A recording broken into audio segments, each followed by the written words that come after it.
right? Jolene, you might be standing right below that person, so you may want to come back here. Lucas, there's a chair right there. You okay? Okay. Me too, I'm trying to grow.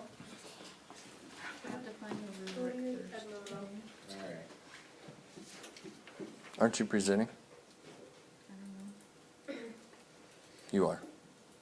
You're presenting. You guys are up first. And the other senior group will go second. I don't know. Do you need visuals? I don't know, do I? I don't know. It's your presentation. You tell me. Who's right there? And that thing, hang on a second. There's a fat side and a skinny side. Has to be right side up. There you go. Me neither. When you're right. And then I need to be on the other side. The projector should catch it.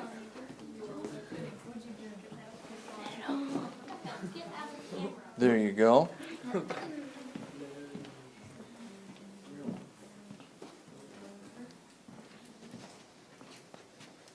Have you ever been in a car that is stopped and suddenly accelerates and sends a force that pushes you back? This is the G-force and is because all matter tends to maintain its initial velocity. That is, if you're in a totally stopped car and the car accelerates, your body tends to keep zero speed so you feel the background force. The same goes if you are in a car at high speed braking suddenly. Your body tends to follow the same speed, so even if you stop the car, you're going to keep moving. This serves the importance of seatbelts. This is the same force that you have on the merry-go-round. The big merry-go-round is 112 5/16 inches in diameter, and the small merry-go-round is 6 feet 7/16 inches in diameter. The merry-go-round is a wheel and axis of a machine. The centrifugal force, an object traveling in a cycle behaves as if it is experiencing an outward force. The centrifugal force pushes you out.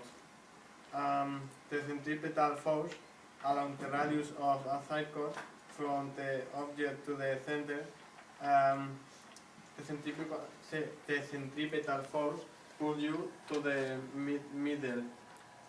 Yeah. When you sit closer to the edge of the merry-go-round, the centrifugal force will push you off. When you sit closer to the center, the centripetal force will push you closer to the center. Acceleration is the rate or speed of something. Velocity is the speed of something in a given direction. When you spin on a merry-go-round and get off, you are dizzy and can't maintain your balance. This is your equilibrium. There's a fluid in your ears that tells you what position you hold, even with your eyes closed, for example. If you close your eyes and begin to spin, you know you're spinning. What's going to make you dizzy is that when you stop turning, the liquid still spins, so if you open your eyes, your brain is blocked because on one hand you are saying it is spinning, but then your eyes tell you that you are no longer spinning. Question, 6th graders. Do you understand what they were talking about? What were they talking about? The force, the G-force? So the centripetal force is which force? Which way does it go? Towards the center. Good. Goes towards the center. Right? And what's the other force? If the closer you sit to the edge, it'll push you off. And what's it called? The centrifugal force is the one that pushes you off? Is that what you just said? Are they right? Centrifugal Centrifugal. pulls you out, and centripetal pulls you to the middle. So I have a question. What is G-force?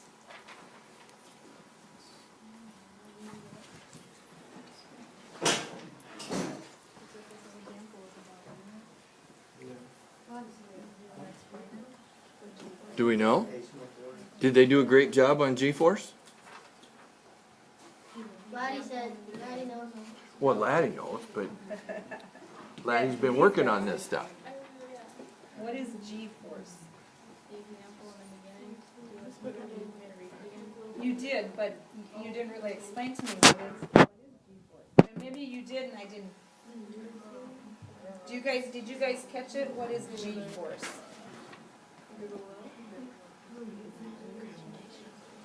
Tristan? Well, I kind of done a little bit of it, because when they said, like, when you're in a moving car and it stops, then it speeds back up, you kind of fall back when it speeds back up. And that's kind of all I got. Is that an explanation or an example? Example. And when Demi first did that, did she give you a definition or an explanation? I'm thinking explanation. Or an example? Definition. Did she give you a definition? So we got a definition and an example, but we didn't get an explanation? Are those words all different? Yes, they are. An explanation might take a whole page or 3 pages. An example might take just 1 line. It could be 4 or 5 words. A definition could take two or three words too. Yeah. But to explain that definition, so, Explanations are almost always way longer. Even short explanations are longer. Physics class. Do we have any critique for our presenters? Did they do everything completely awesome? Yeah, we didn't talk about congrats. Oh, according to the rubric, you're supposed to talk about measurements. You didn't say measurements.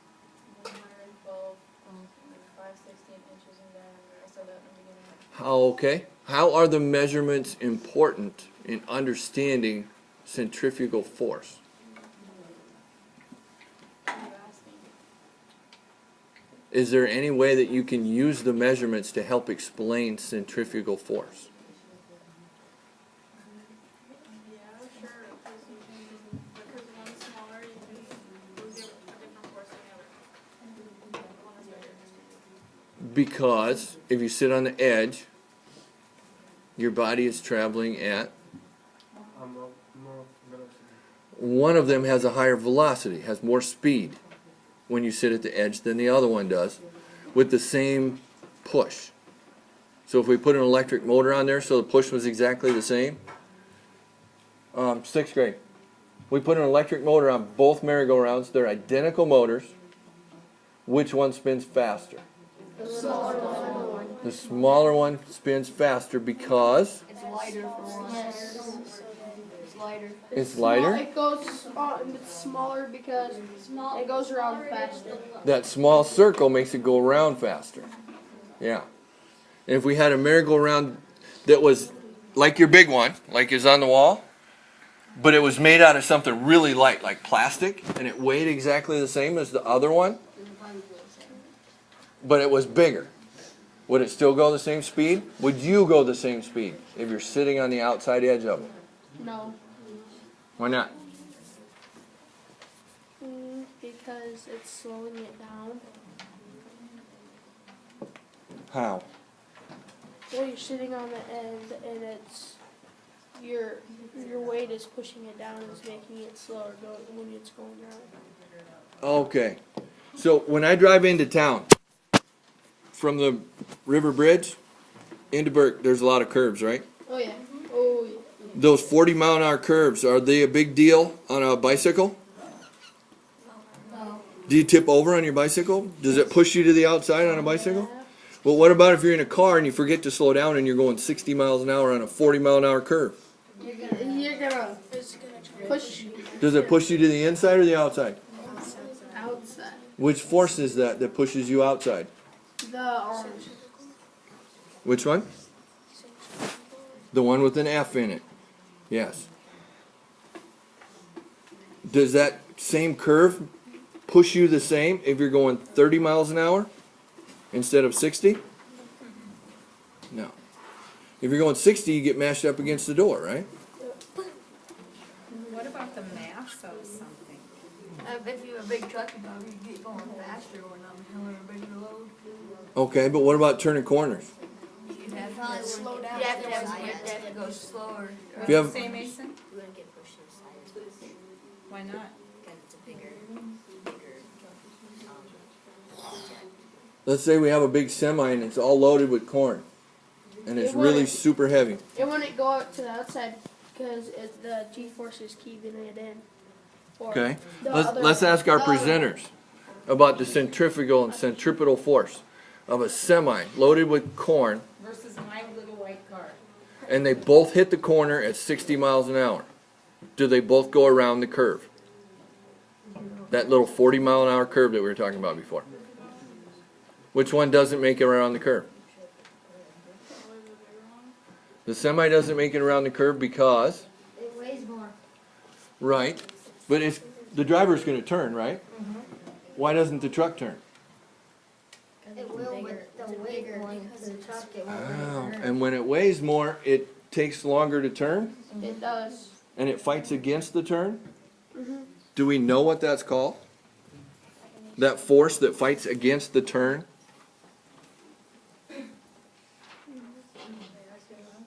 Yeah. Okay. And anybody else? What's the force that makes that semi want to keep going straight instead of turn the corner? You guys all know this force? You guys all understand this force, but you maybe don't have a name for it. That's called inertia. And after I say inertia, can you tell me what inertia is? Because you learned it in 9th grade, I'm sure. Possibly even in 6th grade. Inertia is a force that resists change in motion. So no matter what your body is doing, it wants to keep doing that. So, you guys gave an example of a car trying to stop. You hit the brakes. What happens to your head when mom or dad hits the brakes really hard? You lean forward. How come your body wants to lean forward? Because you're stopping and you're thinking you're still moving. Wait a second. What is stopping? The car. The car is stopping. What part of you is attached to the car? Your body. Your seatbelt. Your backside, right? The part you sit on. So does the part you sit on go flying forwards? No. Just your head, right? Because it's not attached to the seat. So why do we have shoulder belts? To keep you, it keeps you up. So you don't smack your forehead on the windshield. Yeah. When I was a kid, we didn't have shoulder belts. 'Cause our parents didn't love us. Do we have any more questions for our presenters? Did you get dizzy?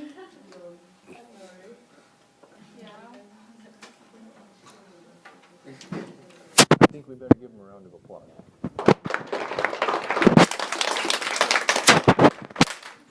And now our other seniors are next.